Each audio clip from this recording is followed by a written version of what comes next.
नमस्कार दोस्तों, भक्ति ही शक्ति में आप सभी का स्वागत है।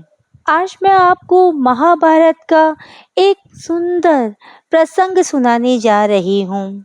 जब पांडव वनवास के समय अनेक तीर्थों की यात्रा कर रहे थे, एक दिन भीम अकेले ही गंधमादन पर्वत की ओर प्रस्थान करते हैं, जहाँ वे एक विशाल वृद्ध बानर को मार्ग में लेटे हुए देखते हैं। ये कोई और नहीं, स्वयं महाबली हनुमान जी थे, जो वृद्ध रूप में वहां विराजमान थे। भीम उनसे मार्ग देने को कहते हैं, पर बानर मुस्कुराकर कहते हैं, मुझे कमजोरी के कारण अपनी पूंछ उठानी कठिन हो रही है। यदि तुम्हें इतनी जल्दी है तो स्वयं ही उठा लो। भीम ने जैसे ही पूंछ उठाने का प्रयास किया, वे चकित रह गए। पूंछ टस से मस न हुई।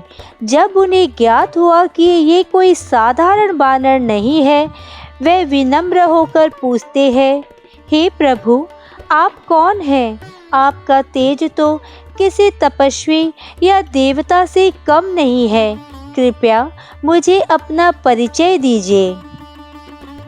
हनुमान जी प्रकट रूप में आते हैं और कहते हैं, हे भीम, मैं तुम्हारा बड़ा भ्राता हूँ। मैं वायुपुत्र हनुमान हूँ और तुम भी वायुपुत्र भीम हो। हम दोनों वायुदेव के संतान हैं। आज मैंने तुम्हारे अहंकार की परीक्षा ली है और तुम उसमें उत्तीर्ण हुए। भीम अत्यंत भाव विभोर होकर बार बार हनुमान जी के चरणों में प्रणाम करते हैं।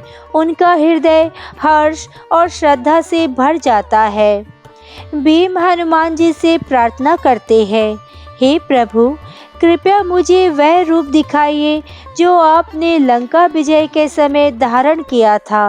वह विशाल, प्रचंड और अग्नि जैसे तेजस्वी रूप, जिससे रावण की लंका कांप उठी थी।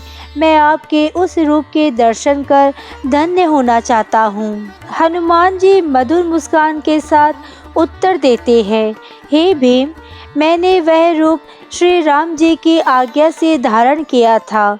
एक सच्चे सेवक का धर्म है कि वह वही कार्य करे जिससे उसके स्वामी का यश बढ़े। यदि मैं चाहता तो रावण को उसी समय नष्ट कर देता, परंतु मेरा कार्य था श्री राम जी की सेवा करना और उनके विजय मार्ग को प्रशस्त करना। प्रभु श्री राम के पराक्रम से ही रावण का वध हुआ, जिससे उनकी कीर्ति अमर हो गई। यही सेवा का सच्चा मार्ग है, अपने स्वामी की इच्छा को सर्वोपरि मानना। हनुमान जी आगे कहते हैं, अब समय बदल गया है। 4 युगों में धर्म की स्थिति भी भिन्न रह गई है। सतयुग, धर्म के चारों चरण स्थिर थे। संपूर्ण मानव जाति सत्य, तप, करुणा और दया में रमी हुई थी।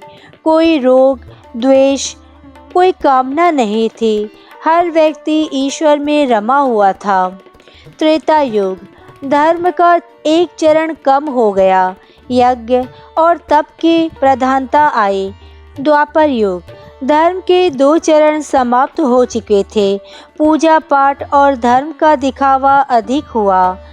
लोभ, मोह, युद्ध की प्रवृत्ति बढ़ी। कलयुग, अब केवल धर्म का एक चरण शेष है। ये युग तमोगुणी है। मनुष्य आलसी, विलासी, लोभी और अहंकारी हो गया है। अब धर्म केवल दिखावे का रह गया है। पवित्रता का स्थान स्वार्थ ने ले लिया है। संयम, ब्रह्मचर्य और तप अब केवल ग्रंथों तक सीमित है। जो वास्तव में साधना करता है वह अब दुर्लभ ही हो गया है। हनुमान जी बताते हैं कि जब मनुष्य धर्म और सच्चाई से दूर हो जाता है तो प्रकृति भी उसका साथ छोड़ देती है। वर्षा समय पर नहीं होती, बीमारियां बढ़ जाती है और समाज में असंतोष फैल जाता है। मन में नकारात्मकता बढ़ जाती है। वह कहते हैं, जब मनुष्य प्रभु से संबंध तोड़ देता है तब वह संसार से भटकता है।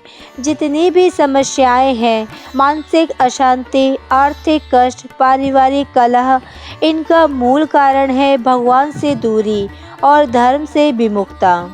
हनुमान जी का जीवन इस बात का प्रमाण है कि सच्चा बल विनम्रता में होता है। वह संसार के सबसे बलवान हैं, परंतु अत्यंत नम्र और भक्तिपूर्ण है। वे कहते हैं सच्चा सेवक वही है जो अपने स्वामी की महिमा को बढ़ाए, अपने बल का प्रदर्शन ना करे। दोस्तों, इस संवाद से हमें ये शिक्षा मिलती है कि जीवन में अहंकार, क्रोध और दिखावे से बचना चाहिए। सच्चा सुख प्रभु की भक्ति, सेवा और विनम्रता में है।